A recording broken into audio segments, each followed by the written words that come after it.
ആകാശവാണി നമസ്കാരം. പ്രത്യേക വാർത്താ ബുള്ളറ്റിൻ വായിക്കുന്നത് സോഫിയ ഡാനിയൽ. സംസ്ഥാനത്ത് ഇന്ന് 6357 പേർക്ക് കോവിഡ് സ്ഥിരീകരിച്ചു. 6793 പേർ രോഗമുക്തരായി. വിശദാംശങ്ങളുമായി അശ്വതി. എറണാകുളം 860, തൃശൂർ 759, കോഴിക്കോട് 710, മലപ്പുറം 673, ആലപ്പുഴ 542, കൊല്ലം 530, തിരുവനന്തപുരം 468, പാലക്കാട് 467, കോട്ടയം 425, കണ്ണൂർ 363, വയനാട് 171, പത്തനംതിട്ട 143, കാസർഗോഡ് 139, ഇടുക്കി 107 എന്നിങ്ങനെയാണ് ഇന്ന് രോഗം സ്ഥിരീകരിച്ചത്. കഴിഞ്ഞ 24 മണിക്കൂറിനിടെ 61,553 സാമ്പിളുകൾ പരിശോധിച്ചു. ടെസ്റ്റ് പോസിറ്റിവിറ്റി നിരക്ക് 10.33 ആണ്. 26 മരണം ഇന്ന് കോവിഡ് മൂലമാണെന്ന് സ്ഥിരീകരിച്ചതോടെ ആകെ മരണസംഖ്യ 1848 ആയി. ഇന്ന് രോഗം സ്ഥിരീകരിച്ചവരിൽ 5542 പേർക്ക് സമ്പർക്കത്തിലൂടെയാണ് രോഗം ബാധിച്ചത്. 645 പേരുടെ സമ്പർക്ക ഉറവിടം വ്യക്തമല്ല. 107 പേർ സംസ്ഥാനത്തിന് പുറത്തുനിന്ന് വന്നവരാണ്. 63 ആരോഗ്യ പ്രവർത്തകർക്കും രോഗം സ്ഥിരീകരിച്ചു. 76,927 പേരാണ് ഇനി ചികിത്സയിലുള്ളത്. 4,41,523 പേർ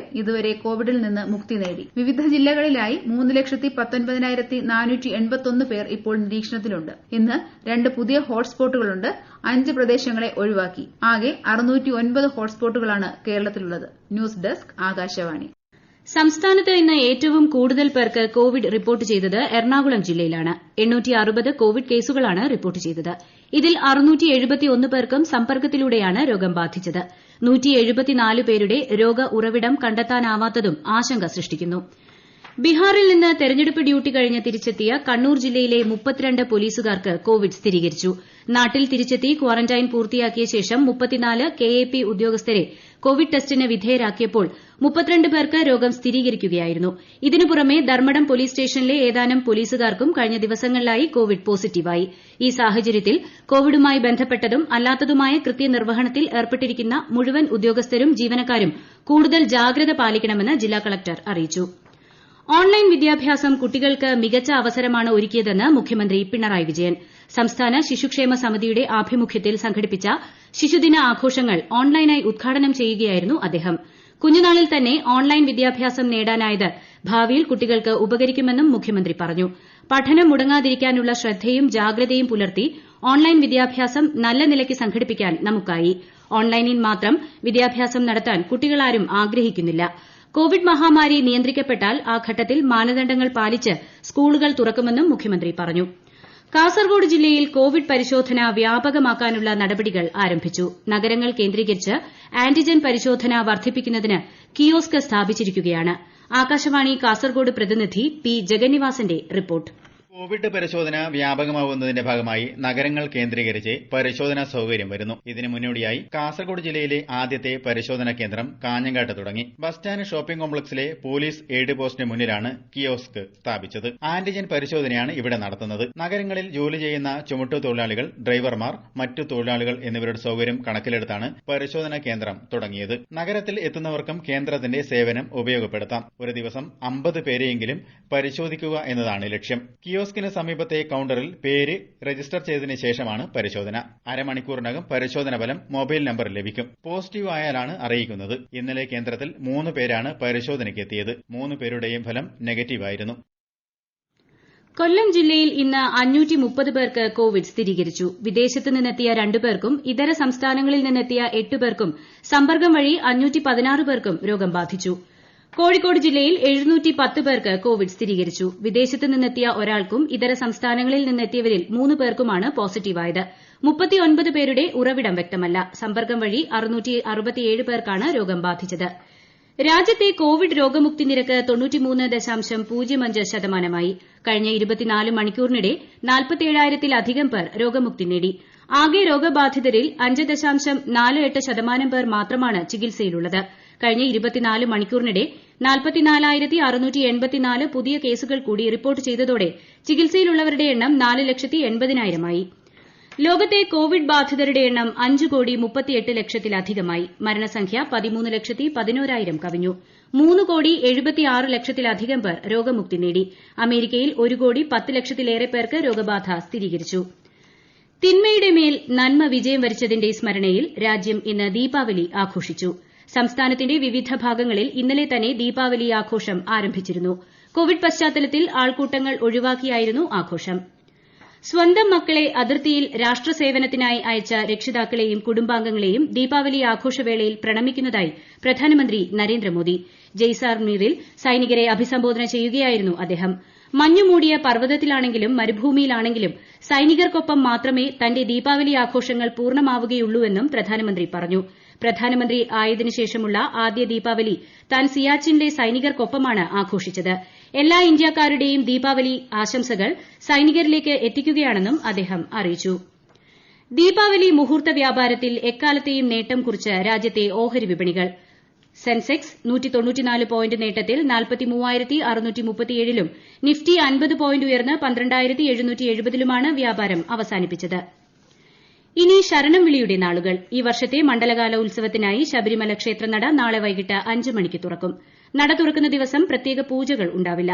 നിയുക്ത ശബരിമല മേൽശാന്തി വി കെ ജയരാജ് പോറ്റിയുടെയും മാളികപ്പുറം മേൽശാന്തി എം.എൻ. രജികുമാറിന്റെയും അഭിഷേക അവരോധിക്കൽ ചടങ്ങുകളും നാളെ വൈകുന്നേരം നടക്കും. തിങ്കളാഴ്ച പുലർച്ചെ മുതൽ ഭക്തരെ മല കയറാൻ അനുവദിക്കും. വെർച്വൽ ക്യൂ വഴി ബുക്ക് ചെയ്ത ഭക്തരാണ് തിങ്കളാഴ്ച മുതൽ ദർശനത്തിനായി എത്തിച്ചേരുക. മണ്ഡലപൂജ നടക്കുന്ന ഡിസംബർ 26 വരെയാണ് മണ്ഡല ഉത്സവകാലം. മകരവിളക്ക് ഉത്സവത്തിനായി ക്ഷേത്രനട ഡിസംബർ 30 തുറക്കും. ജനുവരി 14 മകരവിളക്ക്. കോവിഡ് പ്രോട്ടോകോൾ പാലിച്ച് ശബരിമല തീർത്ഥാടനം സുഗമമാക്കുന്നതിനും എരുമേലിയിലെത്തുന്ന തീർത്ഥാടകർക്ക് മികച്ച സേവനം ഉറപ്പാക്കുന്നതിനും റവന്യൂ ഇന്റലിജൻസ് സ്ക്വാഡ് രൂപീകരിച്ച് കോട്ടയം ജില്ലാ കളക്ടർ ഉത്തരവിട്ടു.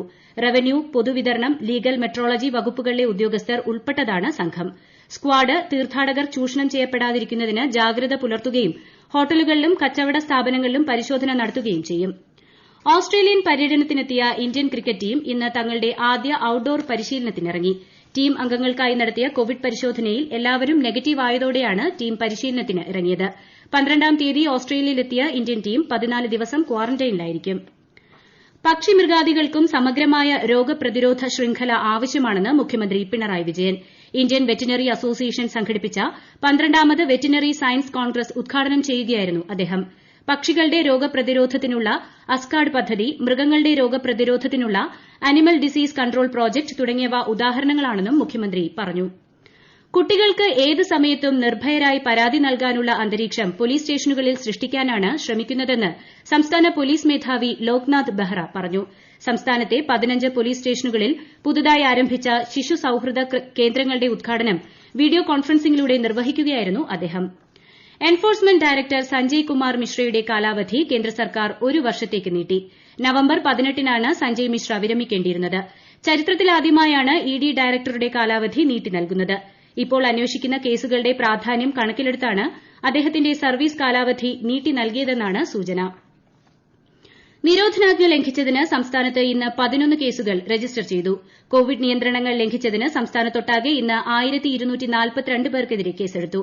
ഇന്ന് അറസ്റ്റിലായത് 447 പേരാണ്. 33 വാഹനങ്ങളും പിടിച്ചെടുത്തു.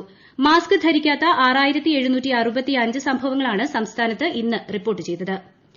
കേരളത്തിലെ സഹകരണ മേഖലയുടെ പ്രവർത്തനം രാജ്യത്തിന് തന്നെ അഭിമാനം പകരുന്നതാണെന്ന് മുഖ്യമന്ത്രി പിണറായി വിജയൻ. അഖിലേന്ത്യാ സഹകരണ വാരാഘോഷത്തിന്റെ സംസ്ഥാനതല ഉദ്ഘാടനം വെർച്വലായി നിർവഹിക്കുകയായിരുന്നു അദ്ദേഹം. കോവിഡ് പ്രതിരോധത്തിൽ സഹകരണ മേഖല വലിയ പങ്ക് വഹിക്കുന്നുണ്ട്. വായ്പകൾ നൽകുന്ന കാര്യത്തിലും സാമൂഹ്യ പ്രതിബദ്ധതയുടെ ഏറ്റവും മികച്ച ഉദാഹരണമാണ് കേരളത്തിലെ സഹകരണ മേഖല. സഹകരണ മേഖലയുടെ ജനകീയ മുഖമാണ് സ്ഥാപനങ്ങളിലെത്തുന്ന ഇടപാടുകാരോടും പ്രകടമാകേണ്ടതെന്നും മുഖ്യമന്ത്രി ഓർമ്മിപ്പിച്ചു.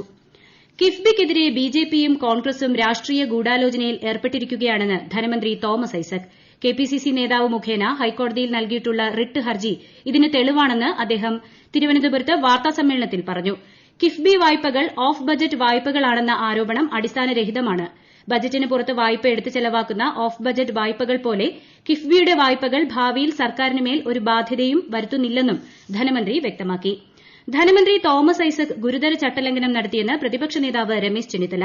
നിയമസഭയുടെ മേശപ്പുറത്ത് വയ്ക്കാത്ത ഏത് റിപ്പോർട്ടിനെപ്പറ്റി എങ്ങനെയാണ് ധനമന്ത്രിക്ക് പരാമർശിക്കാൻ സാധിക്കുന്നതെന്ന് ശ്രീ രമേശ് ചെന്നിത്തല ആരാഞ്ഞു.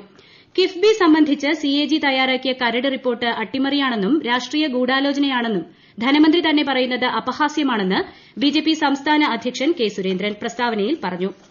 സംസ്ഥാനത്തെ വിവിധ ജില്ലകളിൽ അടുത്ത 5 ദിവസം മഴയ്ക്ക് സാധ്യത. ചൊവ്വാഴ്ചയും ബുധനാഴ്ചയും കോട്ടയം, എറണാകുളം, ഇടുക്കി, മലപ്പുറം, കോഴിക്കോട്, വയനാട് ജില്ലകളിൽ യെല്ലോ അലർട്ട് പ്രഖ്യാപിച്ചിട്ടുണ്ട്. പ്രത്യേക വാർത്താ ബുള്ളറ്റിൻ കഴിഞ്ഞു. അടുത്ത വാർത്താ പ്രക്ഷേപണം രാവിലെ 6:45-ന്.